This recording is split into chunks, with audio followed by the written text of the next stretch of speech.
The following wrestling simulation requires discretionary viewer participation.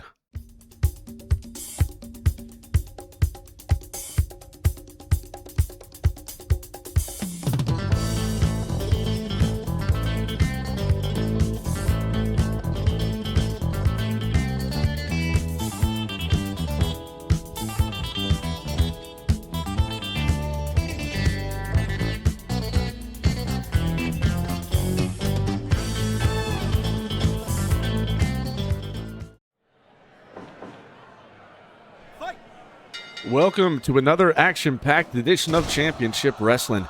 These matches are sanctioned and supervised by the Steam Workshop Alliance, courtesy of Fire Pro Wrestling World and the Carlzilla Mod Pack.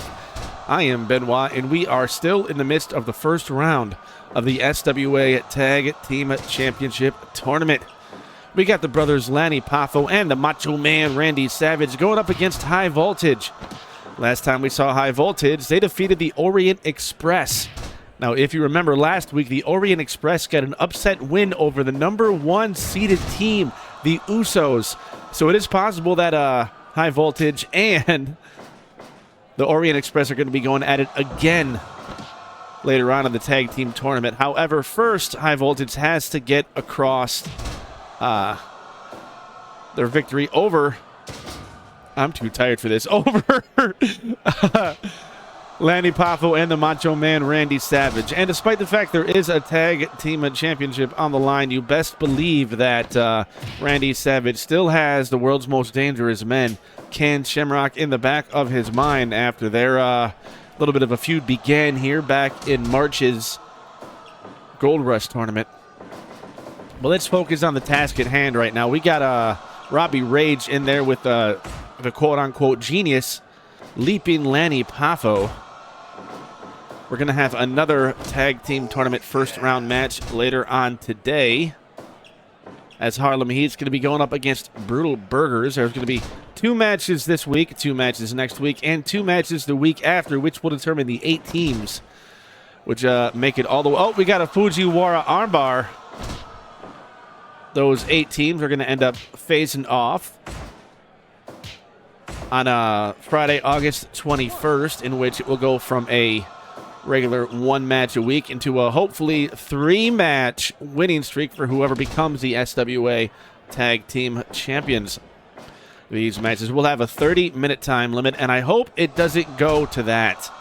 We want to see some winners cover their leg is hooked, but it's broken up. Robbie Rage has that broken up by Randy Savage. Savage is in the ring. They go for a little bit of double teaming. Good distraction work. The Macho Man is back now. Double team fails this time, though. Oh, inside cradle for a near fall. Robbie probably wants to get away from that corner. Nice exploder, and he tags back out to Kenny Kaos.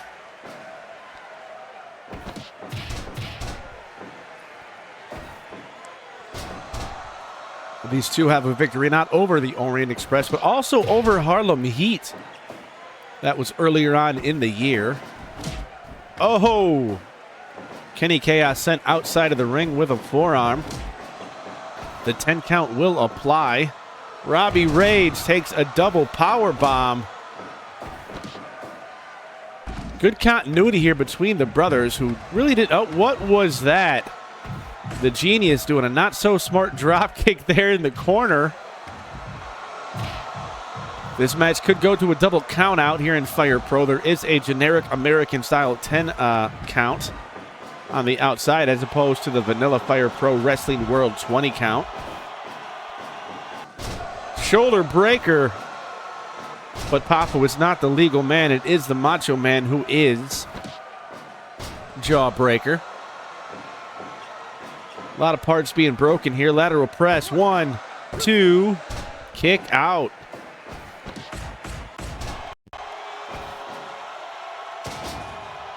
Tag back into Leapin' Lanny Poffo.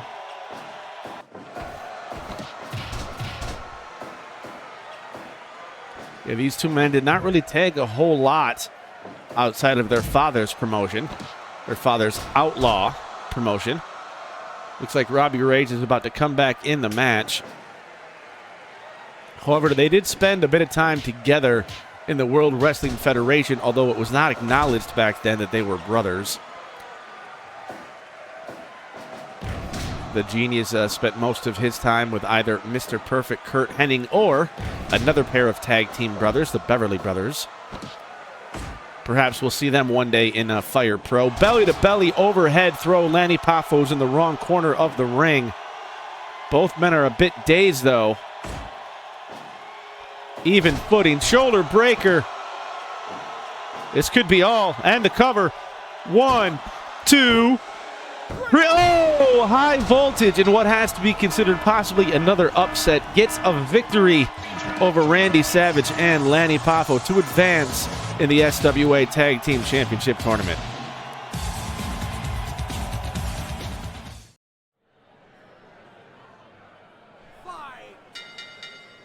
Beautiful ladies action is coming up next as we have Velvet Sky representing the beautiful people one-on-one against Bianca Belair. This is Bianca's second singles match here in Fire Pro, having defeated Joyce Grable back on Independence Day. Whereas Velvet Sky has been around since the premiere of Championship Wrestling back in January. Velvet Sky and the beautiful people have been wanting a shot. Beautiful moonsault. All the beautiful people have been wanting a shot at Gail Kim's newly won SWA Women's Championship. Matter of fact, Trish Stratus and Madison Rayne issued a challenge to Gail Kim for a tag team match next week here on Championship Wrestling. That is assuming Gail can find a partner she can trust, since she's had quite the track record. Oh, submission attempt there by Velvet. Yeah, the 2 times Gail Kim wrestled in tag team matches, her tag team partner turned and joined the beautiful people. Bianca, powerful scoop slam, followed by a nice moonsault and leg drop. Velvet Sky, part of a tag team, of course, with Angelina Love. Bianca Belair, a tag team with Jade Cargill, and also Trinity Fatu, who recently made her debut here in Fire Pro. Nice forearm or elbow shot there, just floors Velvet.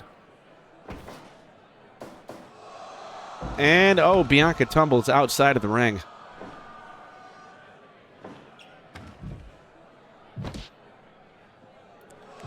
Air raid crash to the outside. That hurts immensely. Bianca might want to be mindful of the count here. Doesn't want to get counted out. Or maybe she wants to get Velvet counted out. She almost did. Bianca says bring it. Velvet is right next to her. Throws her in the corner. And a leg sweep out of it. The ladies division, the women's division is heating up. Gail Kim now the women's champion, our second women's champion. We have a lot of ladies. Bulldog, who would love to get a crack at that leg, is hooked, but Velvet's feet are under the ropes. Referee makes the count anyway. Near fall. I think Bianca wants to go again for that nice moonsault. Very athletic, but a bit winded here. Wrestling is a full-body, full-contact sport. It takes a lot of endurance, a lot of stamina to be able to endure all the punishment and dish it out here in the ring. This match, however, only has a 15-minute time limit.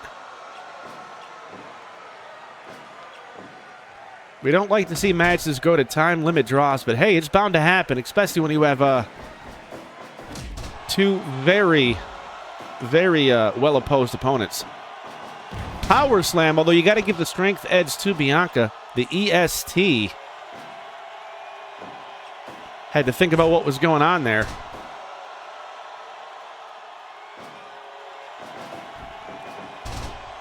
Nice arm drag. Leg is hooked. 2 count.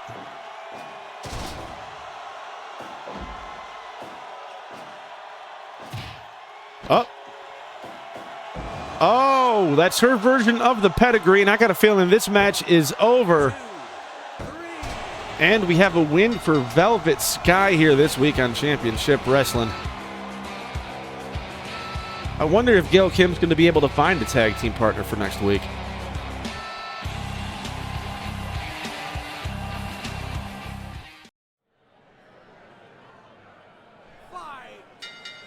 We have an Olympic gold medalist in action next as Kurt Angle is taking on the debuting Shark Boy. On August 21st, it's going to be Kurt Angle going one-on-one against Tiger Mask, both of whom made it to the semifinals of the America's Cup tournament back on Independence Day. And man, did Kurt Angle have a lot to say about that, specifically in regards to Tiger Mask.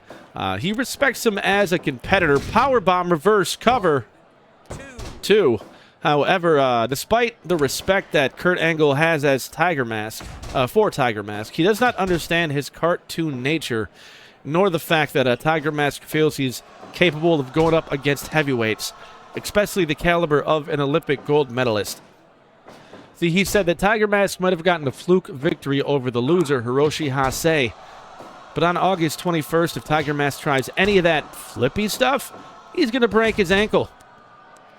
And Kurt Angle said he signed up for this match here against Shark Boy to just use him as an example for what he could do to Tiger Mask on August 21st. Could break the ankle, could break the knee, could pull the leg right out of the joint. Shark Boy here, most known for his time in NWA, TNA, or just TNA, in which he suffered some kind of concussion or head trauma and basically became Stone Cold Steve Austin. 1, 2, 3, no, near fall. Of course, Kurt Angle would love to get his hands on Stone Cold Steve Austin and that SWA Heavyweight Championship, but he's going to have to get some victories under his belt here because in both singles tournaments, Kurt Angle has come up short. Back elbow there to Shark Boy, and a nice overhead belly-to-belly takes him out of the corner. Angle had to figure out what he wanted to do. Lateral press after rolling him over for a near fall. Shark Boy goes for a Hurricanrana, again gets reversed into a power bomb. Shark Boy seems to want to go for these, now he goes for a cover. He wants to go for these high-impact moves, but Angle is stopping him at every opportunity. Angle keeps rolling him over. Seems like he might want to go for the ankle lock, but he seems to decide against it. I got to wonder if he's just toying with Shark Boy. Shark Boy won some money after suing Columbia there for use of the Shark Boy and Lava Girl IP, as Shark Boy started wrestling as Shark Boy in the late 90s. Once again, Hurricanrana is reversed into a power bomb. It's really been all Angle this match. He keeps rolling over Shark Boy, and I might get dizzy watching this. Kind of makes me want a burrito, actually. Ankle, no. Knee bar, but that's enough. Shark Boy submits, and Kurt Angle is going to see if he can make Tiger Mask submit on August 21st.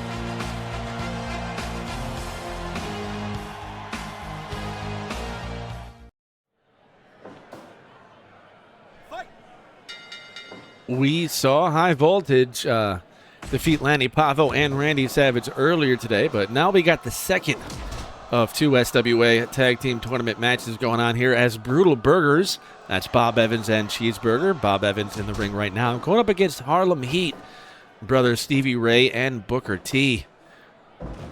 And right now, Evans is taking it there to Stevie Ray. Notice Sister Sherry is not at ringside. You may not remember, but here in Fire Pro, there will be no seconds, no valets, no managers, no partners at ringside for tournament matches. As for Sister Sherry, she's definitely got her own issues going right now, as do Harlem Heat. Harlem Heat we've not seen since Valentine's Day. And back on Valentine's Day is when Sister Sherry Martel brought in her boy toy, Shawn Michaels. And that kind of bothered Harlem Heat a little bit.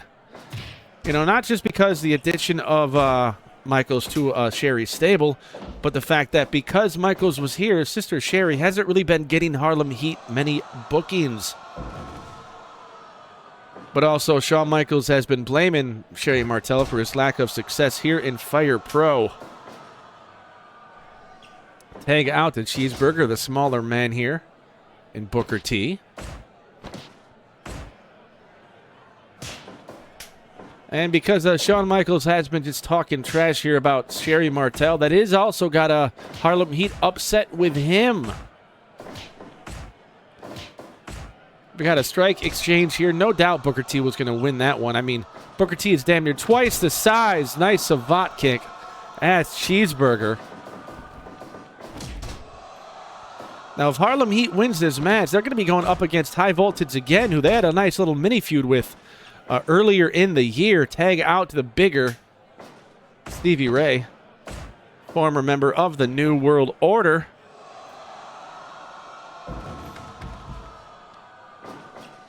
Shawn Michaels is also a member of a tag team with his best friend, Diesel. Uh-oh. Light tube out. CZW. Kevin Nash and, almost fell right on that light tube. Kevin Nash and, or Diesel, as he goes by now. Looks like Bob Evans was busted open by the glass from that light tube.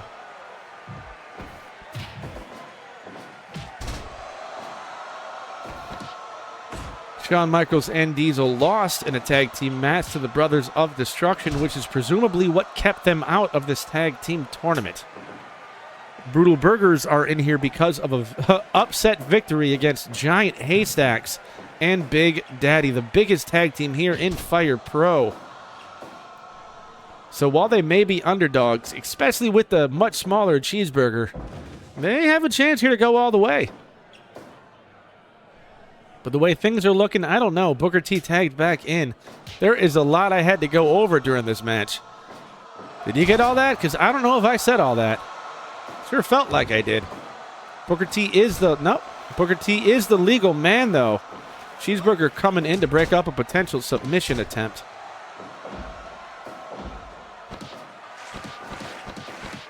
There is a lot happening here behind the scenes, not just in the ring of Fire Pro. Nice sidewalk slam, followed by a leg drop. Lateral press. Oh, Stevie Ray unable to make that break, but Booker's able to kick out. Slapjack on Cheeseburger, and I'm getting hungry. Every time this man gets in the ring, I suddenly crave food. I wonder why. I mean, we already saw Kurt Angle rolling up Shark Boy there. Like a burrito. Inverted atomic drop. Up. Thought he might be going for the slapjack here, but instead just a pile driver and the cover. That could be enough, though. No, it's not, as Cheeseburger's able to make his way 3/4 across the ring to break up the pin. Bob still bleeding from the forehead. Lateral press. Booker breaks it up. You know, ring positioning is really important here in tag team matches. Cover again. A lot of near falls here in this last minute. Up. F. F. F. Triple F. Booker T, though. That surely would have been a victory there for Brutal Burgers if Booker T was unable to make the break. You know, Harlem Heat would love to become the first tag team champions, not only for that distinction, but they would definitely want to rub that in the face of Shawn Michaels. High angle backdrop. I don't know if it was necessarily a good idea to bring Cheeseburger back in there. Stevie Ray tags out after getting a shote. And here we go. We got another strike exchange. You know what? One good shot to the chin can take anybody out. And a dropkick there is what did it. Cheeseburger up top, double stomp. Uh-oh. Oh, but he's way too close to Stevie. I told you, ring positioning is really important here in tag team matches. And Harlem Heat advances. Stevie Ray held on to Cheeseburger so Booker T could hit him right in the face with that spinning heel kick. Harlem Heat advances in the tournament.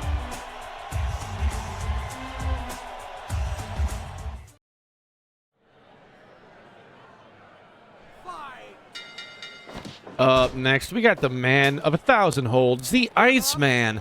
Dean Malenko going up against a high-flying, tall luchador, Psicosis. Nice tilt-to-whirl slam there, back into that chin hold. Dean Malenko, a man who is definitely, considered by his peers one of the best technical wrestlers of all time. Bit of a clash of styles. However, Malenko can pick up the pace when necessary. This is definitely going to be an exciting competition here. Oh. Psicosis guillotine leg drop. Just drapes his leg across Malenko's head. His neck is across the ropes. I don't know what I just said, but it sounded okay. Malenko comes right back. Nice scoop slam there. You know, a lot of people think that Lucha Libre is really just high-flying, fast-paced offense, but a lot of luchadors do have a really good technical ground game. Snapmere takeover.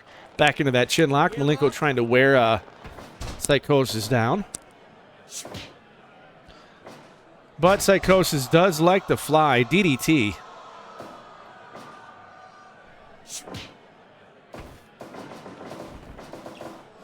Nice spinning wheel kick. Both men down, center of the ring. Followed by a nice step up in Zaguri. You know, Psicosis wrestled for WCW, ECW, and WWE, the latter two. Well, ECW with and without the mask. Chin breaker. You know, Malenko does like to go for that Texas cloverleaf. Uh-oh. But Psicosis is coming up. Beautiful twisting senton right on the back of Malenko, who gets up right away.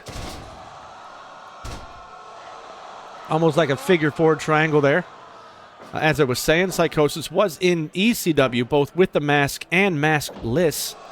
And WWE as 1/3 of the Mexicools. Brainbuster there sends Psicosis outside of the ring. Malenko not really known for flying. However, if Malenko were on the outside, don't be surprised if Psicosis wants to take some aerial offensive maneuvers there. Deadlift, up waistlock, sends Psicosis to the corner. I did have a Dean Malenko action figure back in the day. Big fan of his. Big fan of Psicosis as well. I want to remain impartial here. Uh-oh. Possible power bomb. Nice. With authority, Psicosis decides not to go for the cover and instead lifts up Malenko just to drop him back down with a DDT. Perhaps it might have been a mistake. Uh-oh. Tombstone pile driver. That's got to be it. No, Psicosis once again opts to not go for the cover. Nice spinning head scissors. We're going to see if that was a mistake here. Malenko is back onto his feet. We have a strike exchange as the men make their way to the center of the ring. Not good because it's like if Malenko does want to go for that submission, Psicosis will be nowhere near the rings to make the break. That is if the referee even decides to allow it, because the refs, for whatever reason, have been letting a lot of things go this week. Psicosis in the corner. Malenko looks like he might be going for perhaps a superplex. No. Oh, diving gut buster. That's got to be it. 1, 2, 3. That's all she wrote. Dean Malenko defeats Psicosis this week on Championship Wrestling.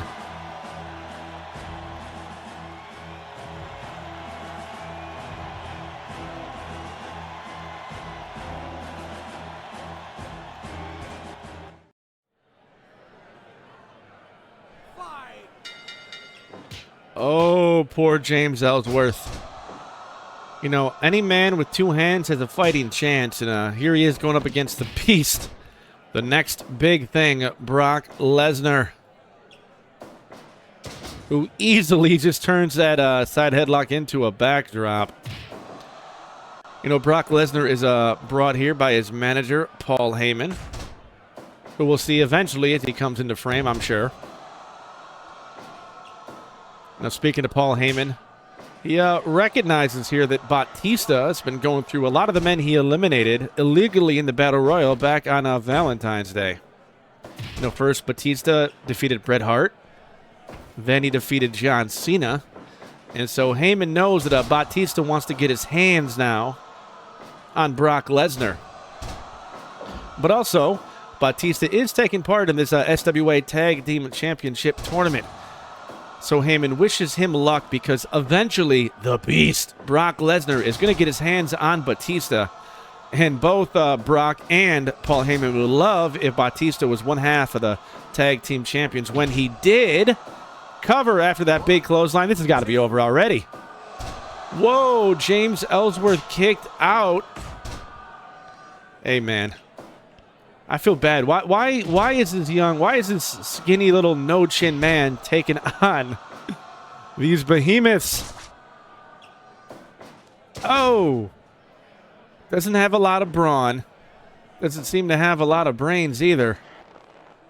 Brock is just playing with him. DDT again, though. Ellsworth somehow using his, 150-pound soaking wet body to get the leverage necessary to drop this almost 300-pounder on his head. There you go. Go to the eyes. Uh-oh. Uh-oh. Ellsworth might have got all the offense he's going to get in. Oh, here we go. Rear naked choke. Give up.